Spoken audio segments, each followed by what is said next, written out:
Welcome to another episode of the Offer Mojo Show, where we talk about crafting, scaling, marketing, and selling aligned and profitable offers. I am so excited today to be talking to our guest, Jay Fairbrother. We're going to be talking about a very unique type of offer, which is the Mastermind. What I really, really like about this offer, and this is something that Jay will talk about, is it's your premium container. It's an offer that enables you to attract clients, not just for like a 3-month coaching program, but for years. So I just really like this model, and Jay is going to tell us all about it. I don't think that I am by any stretch of the imagination like an expert in masterminds, which is why I wanted to have Jay on with us today to really dive into this model, because I really, really think it's a great model for coaches. So let me formally introduce Jay. Jay Fairbrother is a serial entrepreneur, business coach, and mastermind guru with 30 years of experience starting, buying, and selling 7-figure businesses. Jay's story includes losing everything after the 2010 financial crisis and rising from the shame to shine as the mastermind guy. I love that. Okay. So anyone who listens to my show knows that I am all about specificity. I teach very much so that the more specific you can get with your offers and your core specialty and your core lane, the more successful you are going to be. Which is exactly why I reached out to you, because I'm like, here's a guy that's after my own heart. He is specific. He has his core lane. And yeah, I just think that the mastermind is a great, just a great type of offer. And I want to dive into this like on a deeper level, but let's just start by hearing like your story. Like, tell me a little bit. I want to hear about like this buying and selling businesses, and then like losing everything, and then leaning into like becoming the mastermind guy. Let's talk about that first. Thanks, Lori. Mm-hmm. So my entrepreneur journey started 30 years ago. I started my first business, and I was pretty successful pretty quickly, right? Okay. To $1 million in revenue within about the first 18 months. Wow. And then got stuck. What did you do? Like, what were you doing then? It was a fundraising business. Okay. And we were working with, arts organizations and nonprofits. We got to $1 million pretty quickly, but I got stuck there.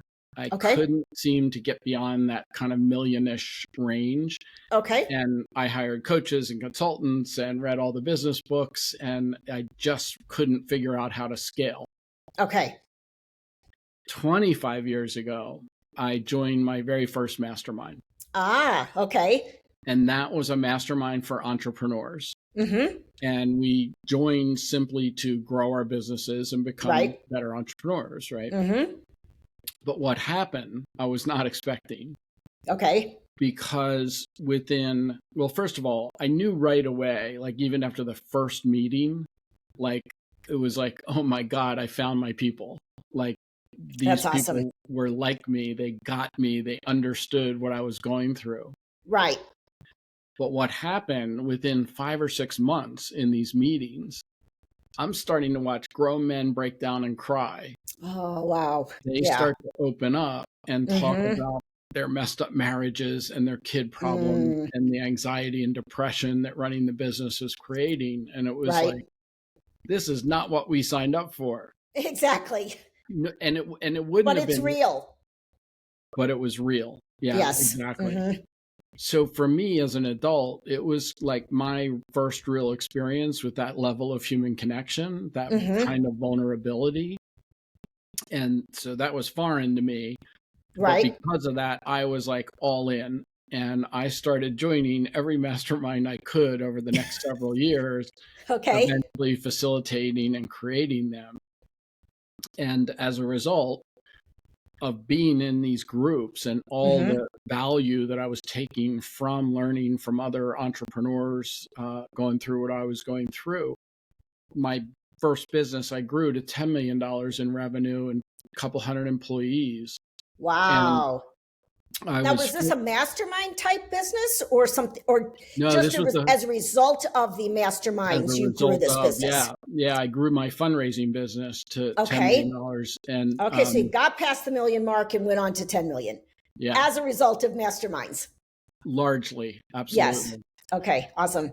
And then I sold that business in 2004. Okay. Okay. And life was good. Right? Mm-hmm. When you sell an 8-figure business, life gets pretty good pretty quickly. Exactly. So over the next few years, I traveled extensively. I bought 3 other businesses. Okay. I invested in a lot of different things. Mm-hmm. And then, if you've ever had that experience when things were going along swimmingly and something out of your control happens, in 2008, Mm-hmm. what's now referred to as the Great Recession, the world Right. financial crisis began. And by 2012, I had lost everything. Oh, wow. So Wow. I quite literally went from being a multimillionaire living in a mansion overlooking one of the rivers of Pittsburgh to Mm. living in my friend's basement, Oh, wow. broke, That's tough. bankrupt, divorced, alone, humiliated, and frankly Oh, ashamed. yeah, sure. Because I didn't blame the world financial crisis on my problem. I made all the decisions that led to sitting in that basement. And it was a complete loss of identity. Mm-hmm. I had for 15 years built this identity. The Right. only way people knew me was this really successful serial entrepreneur. Right. And Right. there I am sitting in that basement, didn't even own a car. Mm. So obviously that was a tough time. And Sure. Of I course. wish I could say I bounced right back out and got back in the game. But for me, that didn't really happen. Sure. Mm-hmm. I lived literally in the basement for 5 months, but figuratively more like 5 years. Sure. Right. And during that time, I quit almost everything that I was involved in. I quit Okay. relationships and networking groups. I left some of the masterminds that I was in at the time. I just wanted to hide. Okay. Right. It's like But kind of like embarrassed to show up. yeah, Yeah. right.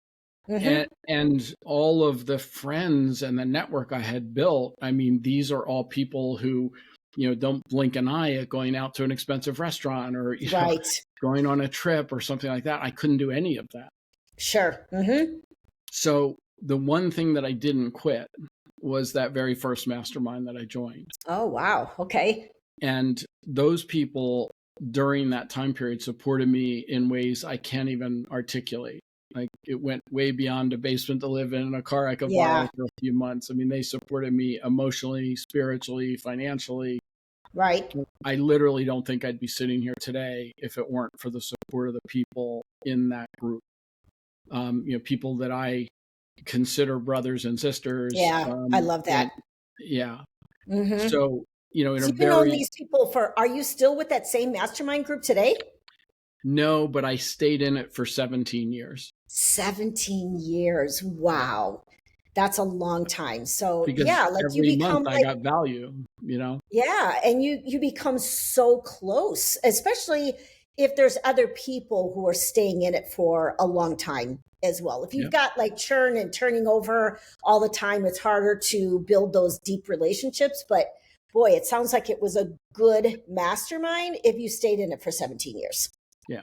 And it wasn't, totally the same people, but mostly the same people. There was a core Mm-hmm. group that lasted that entire time. Yeah. So that's what a mastermind can provide, is that kind of longevity. Yeah, I love that. Yeah.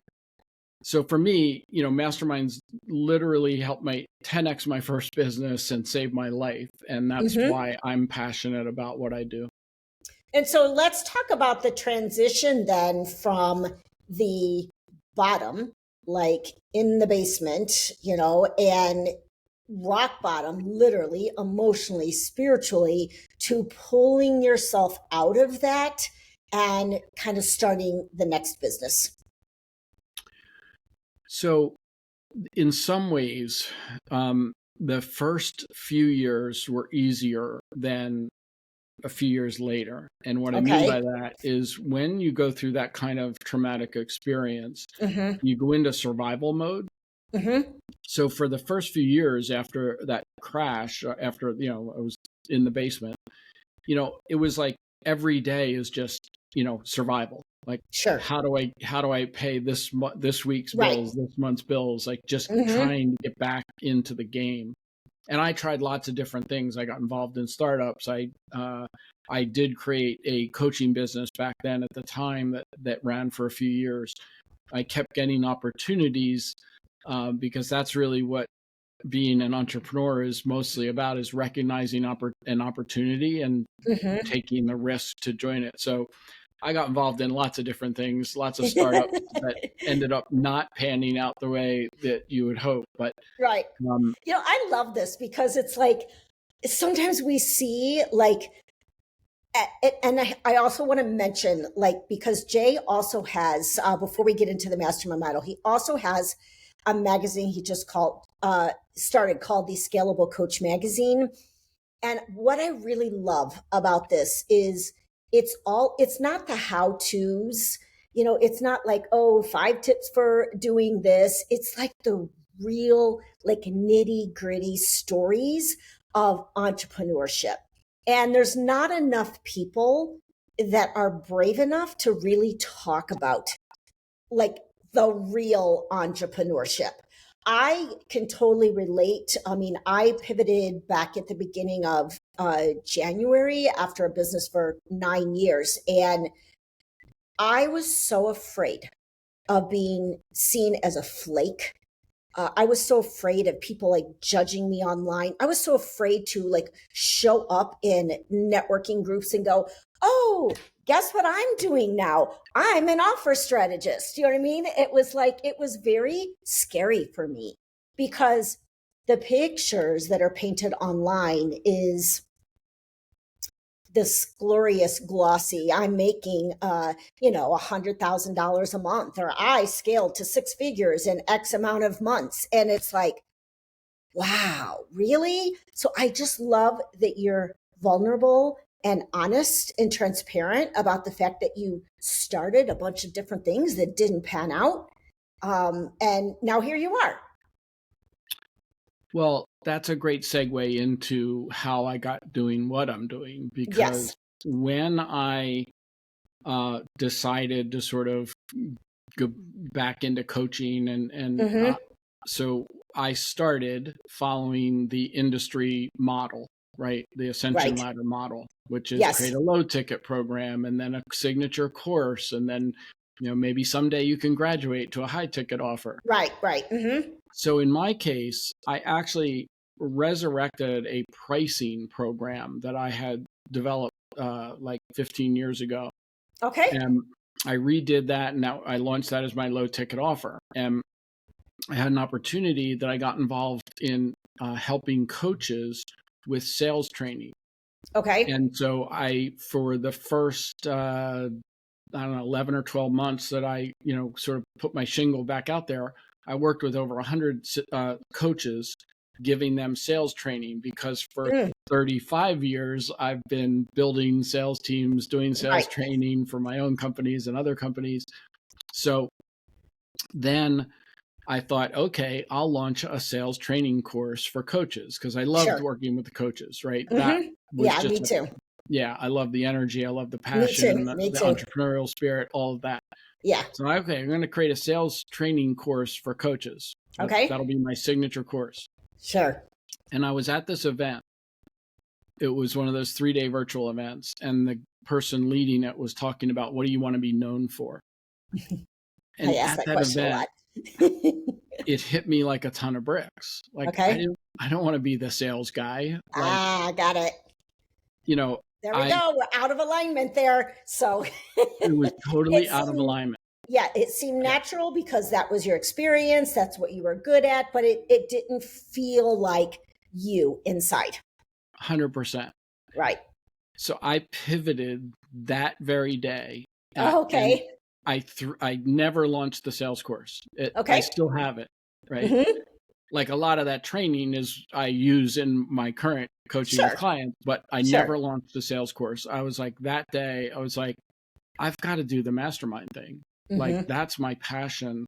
Yes. That's what I believe in. And I also believe that that's the future of the coaching thought leader, speaker, healer industry. Right. And we can get into that. Yeah. So because I was just going to say, like, kind of why, like, why is the mastermind, like, why do you feel like the mastermind model is like the future for like coaches and healers and speakers? Let's talk a little bit deeper about that. Well, part of it is because I hung out in this industry for a couple of years while I was building all this stuff and hiring mentors and buying programs to learn how to do stuff and build a signature course and all that. Right. And not only was I struggling, but I'm watching, all these hundreds and hundreds of other people also struggling. Right. Sure. And in my case, I think I did build that mastermind course. Right. And it was probably the fourth or fifth time after I launched that course. And I'm looking at my numbers going, what's wrong? What am I doing wrong here? And I went to my two mentors at the time and showed them my numbers and, said, hey, tell me what I'm doing wrong. And they were like, Jay, you're not doing anything wrong. You're hitting industry averages with these course launches. Okay. And I'm like, man, I don't want average. And it's not a sustainable living at that point. It's still more like a hobby. So I was like, I'll have to launch this course like 8 or 9 times a year just to make a real living. And so one of my biggest regrets is that I didn't do what I teach now, which is to get to the high ticket offer much quicker. And I kind of wasted about 18 months building these lower level programs and trying to sell them and build the big sales funnel and get all the traffic and that kind of thing. And in my case, as soon as I launched my high ticket mastermind, I tripled my revenue in the next 6 months. Wow. Okay. So I'm going to play devil's advocate for just like a little bit, because I know people who are listening are thinking, I've tried to sell high ticket. I have a hard time. This is a trust recession right now. People are not saying yes so easily to longer programs or higher ticket programs. And I've even been told by coaches, oh, you have to have a minimum viable offer. You need to have something, a quick win, a mini type offer that people can get into to build trust with you before they're ever going to say, yes to your high ticket offer. Let's break that down a little bit. Are you saying that as a coach that we can go from our freebie offer or like whatever it is straight to a mastermind offer, like a high ticket 1 year long mastermind offer? Well, I've done it. Okay. You're the sales guru. So, here's the thing. There's nothing wrong with having low ticket offers, minimum viable offers, quick win offers, all of that kind of stuff. But it's not always necessary. And where people get stuck, I think, where they get on that hamster wheel is because they feel like it's a ladder, right? Well, first I have to have the low ticket offer, and then I can do my course, and then I can start offering high ticket. So, I came out of a model that I was taught by one of my mentors where you have your signature course. Sure. Then you invite people to a 3-day event, virtual or in person. And at the 3-day event is where you sell your high ticket program. Okay. And the model that I was taught is that, all the people who just came through your course, they're 70% of the people who will buy your high ticket offer are the people who went through the course. Okay. Well, in my case, after I did my first couple of 3-day events, 70% of the people coming into my high ticket offer had never met me before the event. Interesting. Okay. So I kind of reversed that model, and to the point now that I don't really even try to sell my course. I offer it a couple times a year at this point And this is your because mastermind course. yes. Okay. Is that Yeah. like a DIY type program? Yeah, it's a self-paced, it includes some live coaching along with it. Includes a Okay. few live coaching, but now it's like an evergreen self-paced, very linear, soup to nuts, everything you Right. need to create and launch and build. But I've been so successful at getting people into my client mastermind, which is a year-long, high ticket mastermind from these events that I don't really need to, work that hard selling the lower ticket items. Okay. So you follow the model that your mentor had taught you, which is to have like a 3-day event. And then at the end of your 3-day event, you sell into the high ticket. Is that what you're doing? Is it like 3 full days? Yeah. 3 full days. Yeah. Okay. Yeah. So the model that I teach now, which is called the fewer, better, longer mastermind model, the concept is Fewer, better, longer. Okay. Yes. Yeah, you can make more money and have more impact with working with fewer clients. You attract a better quality client, the ones who actually show up and do the work and get the results, and you keep them longer, right? 3 years instead of 3 months. Sure. So the reason that to tie it back into, kind of what we were talking about of, the people who are thinking like, well, I'm not ready for that yet, or I need these other things in place. Like you do need a downsell for sure, at least one, right? You need a good downsell. That can be your minimum viable offer, your quick win, your short course, Sure. So as you target people coming into your world and you can target them towards your high ticket program, hopefully a mastermind, then all the people who haven't earned your trust yet, haven't, I call it from moving them from know, like, and trust to know, love, and trust. Right? Okay. They have to know, love, and trust you to a certain level to jump into that high ticket, longer term program. There are going to be people that aren't going to do that in 3 days. Or aren't going to do that from any one of these other strategies, a summit or a challenge or a course So you want to have at least one good downsell that you can offer to the people. That downsell could be a one-on-one coaching package. It could be a course. It could be, VIP day type thing. So you want to have that ready to go. But you don't necessarily need all of those steps and to get more quickly to the high ticket offer. Okay.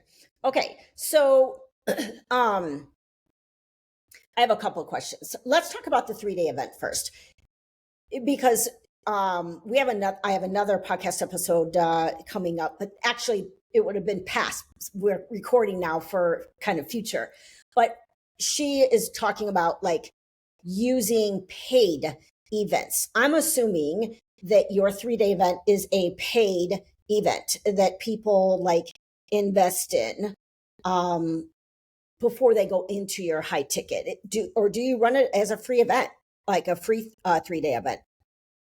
Yeah, so a little of both. So I use a low ticket strategy for my 3-day events, which are virtual. I mean, obviously, if they're in person, you need to be charging enough to cover costs. Exactly. So I run a model where my basic ticket, and I've played with these numbers a little bit, but right now I'm running the basic ticket is $47 to attend the 3 days live, and then a VIP ticket that includes some extra workshops and bonuses and recording and all that. But frankly, again, sort of against what the industry is telling people, I've been pretty successful. Like I will give away free tickets to certain JV partners or in certain summits or giveaways or $1 tickets. And I have also actually gotten a really good show up rate from those free and $1 tickets, way above industry average. And so there's no magic to that. So when I am working with my clients, I don't prescribe that they have to do a 3-day event or that they Sure. have to do $1 tickets or $197 tickets. Right. Exactly. Because there's no cookie cutter approach to this. So Right. It's kind of what works for their audience or whatever, or for them. And for them and their Right. superpower and genius. Right. So what I do teach is that you've got to have some kind of an event which is longer than a webinar or a workshop. Right? Okay. You're not going to sell a $10, $15, $20,000 program in a 90-minute workshop. Agreed. Yes. So what I do is teach them how to do a half-day event, a 1-day event, or a 3-day event, because the structure of running those events and what you do during the event doesn't change whether it's a half-day, 1-day, or 3-day, right? Okay. And then, obviously, again, if you're running a half-day event, it's less likely you can sell something as high a price as you can if it's a 3-day event, right? So sure. Yeah, because you're building more and more and more trust, like every minute that you're spending with them, the more value you're giving them, the more you're showing who you are, you're human, and connecting with them, the higher the trust is. Yeah, exactly. Right. Yeah. Okay. So, what I wanted to talk about, let's talk about what a mastermind really is versus group coaching, because everybody has an idea of what they think a mastermind is. They've either been in a mastermind or people have talked about masterminds or whatever. And I've seen them structured so differently. For instance, when I think about a mastermind, I think about just that, a mastermind, lots of different brains coming together to form a mastermind. And so you're in there as a community, you are sharing your specific challenges, and the mastermind helps to resolve those challenges. But I've seen people call masterminds and they add all this stuff, all of these courses and guest experts coming in and coaching programs, and it's just wow, this doesn't feel like a mastermind. Yeah.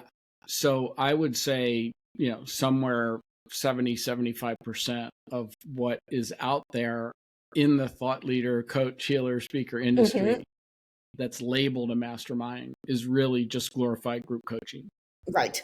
The mastermind label, makes it a little sexier and maybe they can charge more money for it. But it is not, most of the things out there that labeled as masterminds are not going back to the original Napoleon Hill concept. He coined the term mastermind, and it is exactly as you just described. It's tapping into the collective experience, collective wisdom, collective knowledge in the room. It's not just the one to guru relationship where people show up, pray to the altar of the guru. Right. There's Q&A, maybe a hot seat for good measure, and then we'll call that a mastermind, right? Right. Exactly. The difference is it's about building the relationships with the people in the program, with each other, and tapping into that collective experience and wisdom. So why this is so important, and why I'm going to circle back to one of your earlier questions about why masterminds as a high ticket offer and why they're so valuable. We're, this AI age that we live in, it is creating isolation and loneliness. Yeah. Yes. Right? I mean, in 2024, the World Health Organization has created an entire commission to address the global crisis of social isolation and loneliness. Right? Yeah. Every single day, the value of content and training and information is going down. Because right now, AI can train you on anything you want in the world for free in minutes. Yes. Right? Yes. So where is that going to leave courses and, content-based training in a few years? Why are people going to continue to pay for that? Right. When You they know, can get all of that information. And I think also, with all of the content being created by AI, a lot of people are kind of like checking out of that. I mean, I've noticed like social media is just like, oh my God, if I have to read like another like social media like post. I mean, it's like, I don't know how to describe it. It's like you have to do it because you need to have like brand awareness and you need to be out there, but it's like, how do we like set ourselves apart in this AI age? But yet we have to like use AI because it's a tool that everybody is using for speed and ease. And like, okay, sure, I could spend hours and hours and hours like writing a blog post or whatever, or I can work with AI to say, okay, here's what I want to write about. And here's, kind of like the basic outline. This is what we need to touch on. And AI can like write it for you and you can just like edit like, okay, no, I don't believe in that strategically. No, we're not going down that lane, and I just work with it. But I think back to the days when I was like writing everything like myself. And so it's just like this, okay, we use AI for speed and ease and everything else and to kind of keep up with like this fast-paced world, but at the same time then we're like worried about like losing our authenticity. and that's a great segue into why masterminds are, in my opinion, what we need in the world right now. Right. Because we're losing authenticity, because we're losing that personal human connection. Right. If you think about, I'm sure a lot of people listening have gone through a course or a group coaching program. And at the end of the program, you never even really met the people going through the program with you.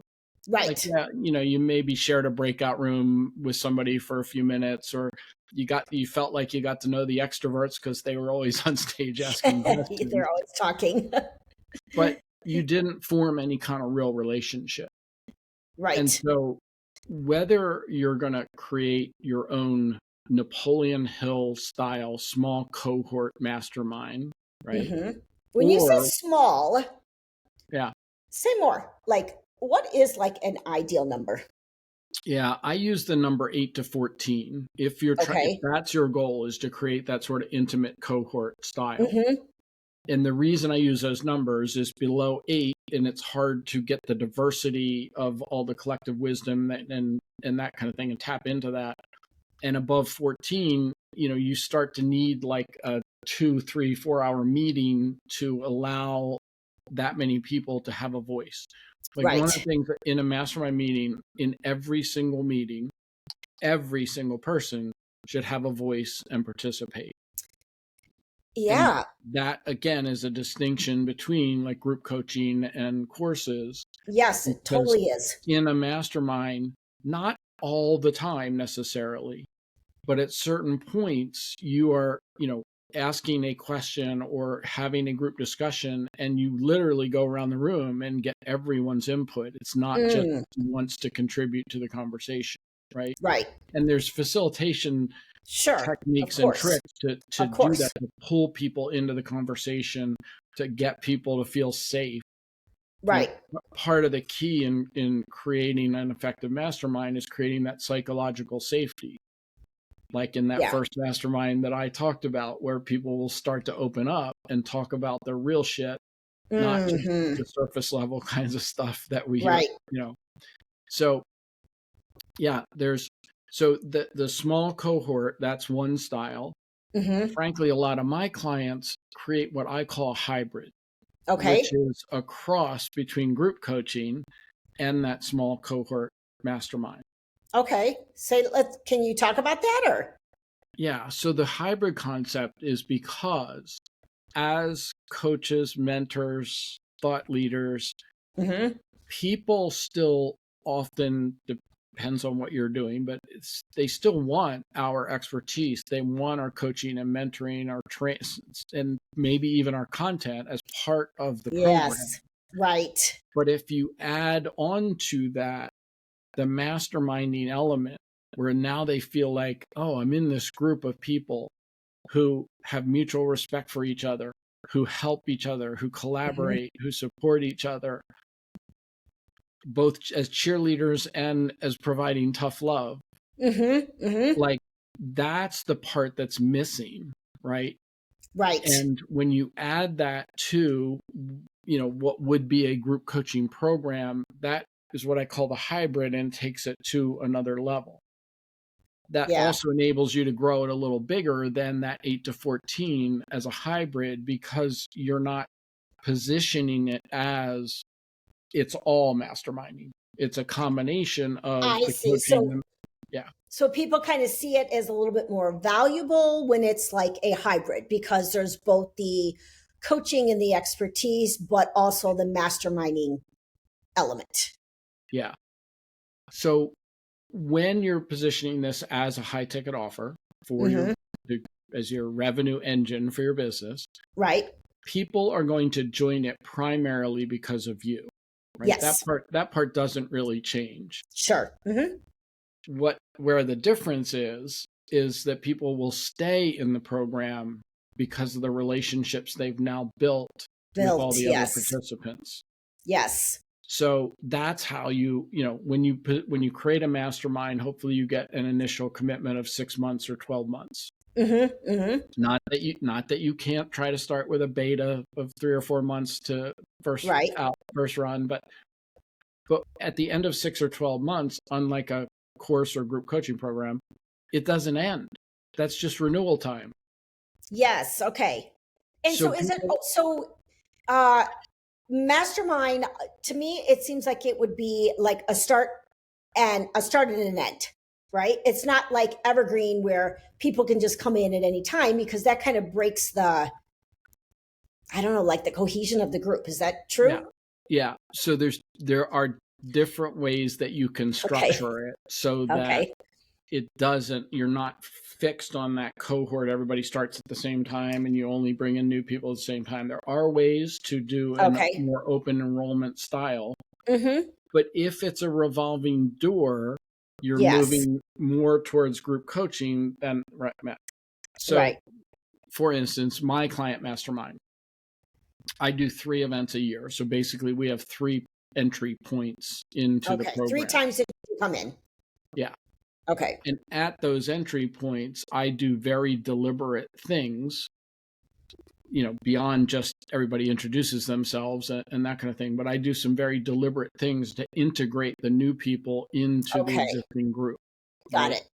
Because again, you've got to build the relationships and you've got to create the psychological safety. Right. When you bring somebody new into an existing group where that safety has been created, everybody takes a step back. It changes the group dynamic, right? Yes, it does. It's, like the white blood cell entering the red stream, right? Do we trust this person? Are they like us? Yes. Yeah. So if that's the part about being intentional in terms of how you structure the program, so that you're always working on the group dynamic as it evolves and grows.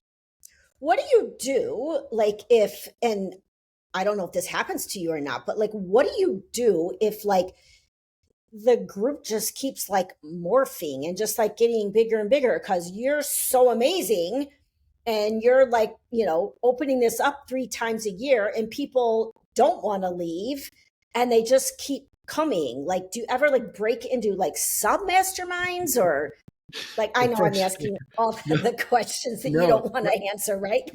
Oh no, I love the question because it's a good problem to have. Yeah, of course it is. Yeah. So that's again some of the nuances of building these types of programs, right? It's not just like, oh, okay, I learned how to do it and now I'm good, right?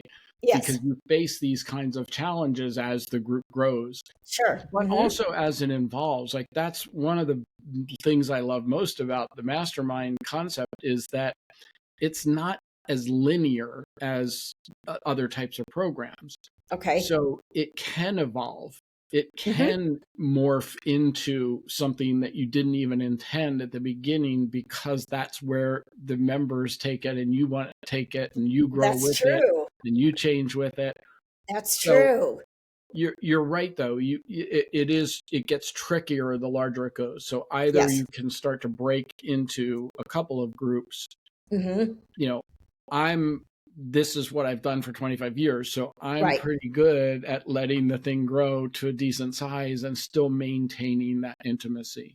Okay.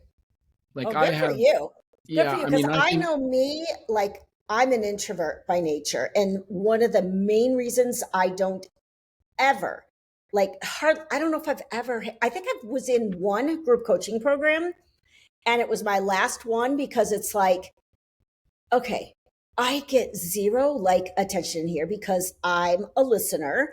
I just sit and quietly listen to everybody, and I don't ever like speak up necessarily in a group, or I get like, teeny tiny little bit of support. And that's why I always said, nope, I'm a one-on-one girl. Like, if I want support, I want one-on-one like attention, because that's what works for me as an introvert.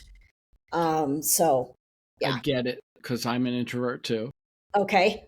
And it all revolves around creating the container, Yes. because one of the reasons introverts don't speak up is for fear of being judged.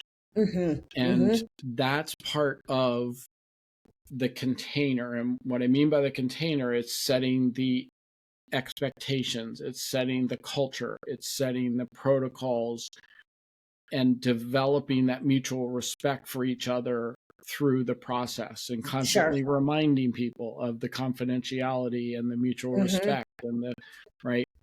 So that's, that example that I gave, that first mastermind, like, no one was going to open up like they did in the first few months.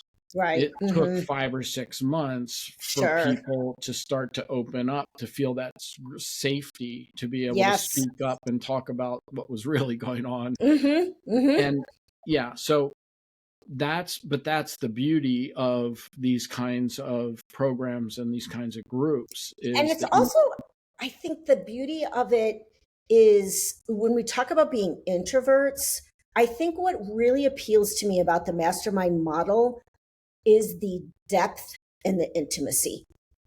Like, I want to, like, I'm really good like connecting on like one-on-one or even small groups, and I want like depth in my conversations. I want to be able to talk deeply. I want to be able to be intimate. Like, I don't want like surface level type sure, interaction. So yeah, that's what I think I really like about the mastermind as well, is just the depth and the intimacy that you can create in that group, that type of a model. yeah, 100%. And usually we're not getting that depth and intimacy often with our own families, or our friendships, or Right. people who aren't entrepreneurs, who don't Yeah, understand what we go through and how what the exactly. feelings involved. And yeah, yeah, so it's just, to me, it really is the best model that you can create to really scale your business. And it's also a Hmm. great model for people who hate selling, because you may not at the beginning be in this position, but you can get to a position where it's like, I don't know, I don't have to convince you to join my mastermind. Tell me why I should let you in. Okay, I like that. Yeah. But seriously, one Yeah. of the key differences between this type of program and the others is that you don't allow anyone who can write a check into the program. Sure. You Yes. literally vet people, Yes. because you don't want to bring that white blood cell into the red Hmm. stream because you made a mistake and let the wrong person in. Oh gosh, yes. Yeah. I totally love that. And So, we do an application process, hmm, and that's what I use in my client mastermind. You can't just write the check and jump in. You go through an application process. Right. And, Yeah. Makes total sense. So everyone who's listening out here, if the mastermind model is something that is intriguing to you and you want to start to just dip your toe in, learn a little bit more about Jay and how he thinks, how he, helps people or helps coaches and speakers and thought leaders create these masterminds, what's the best way to get in touch with you or to just kind of get a taste? I know your event is coming up. I can't remember, February something. Is that right? What's your next 3-day event that people can come to? I think the next one, by the time this airs, will be February. It'll be kind of the end of February. Okay. So, okay. The 3-day event is truly a great place to start. Okay. Because what we do there is we help you figure out what is the right type of mastermind. Mm-hmm. We help you figure out who are those right people to invite into it. We help you build a simple funnel so that you don't need, thousands of leads and all the complexity and that kind of thing. We help you build exclusivity into it, help you develop, you walk out literally with a vision map or a roadmap. I love that. I want to sign up for that. I totally want to sign up for that event. So to get on your email list and find out about, so that, you don't miss any email updates to know when that event is coming out, what's the best way to go to jayfairbrother.com? And so my main website is sixfiguremasterminds.com. Six-Figure Masterminds. Okay. But honestly, I'm very easy to find on the internet. On LinkedIn, Facebook, or Instagram, or YouTube. Any one of those, you can find me. Reach out by email is fine. I do master classes occasionally that sort of a more general introduction. The 3-day event is a great place to start. The 3-day event, whether you're a beginning business person or a multi 6-7 figure person, I have both come to this event, and both sets walk out with pages of notes and usually a new direction and a lot of clarity around how they can really build their business and scale it. Okay, perfect. And then also, don't forget about the Scalable Coach magazine, which is Jay's kind of new thing. I am in the 2nd issue, which is coming out very soon from the time that we are recording. But by the time this episode comes out, there will be probably at least 5 or 6 episodes. And I love this magazine. So that's scalablecoachmagazine.com, right? It comes out monthly. And if you get in my world at all, you will get notices to subscribe to the magazine and get the monthly issues. And as you said earlier, it's all stories. It's not the long how-to articles. Right. We don't need any more of that. No.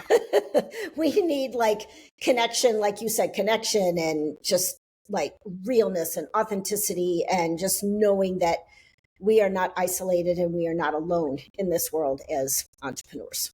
Yeah. So I will drop all of the links for connecting with Jay in the show notes, and any parting words you want to leave with listeners.